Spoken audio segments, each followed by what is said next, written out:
Let's see how to reset the workspace in Blender. If you have multiple split areas, let's see how to reset it. First, you need to save your project file from anywhere.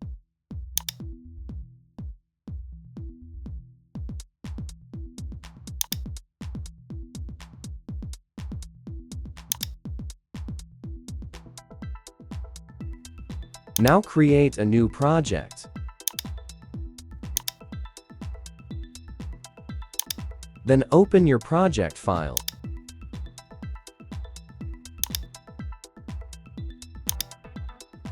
Select your project file. Then uncheck the Load UI.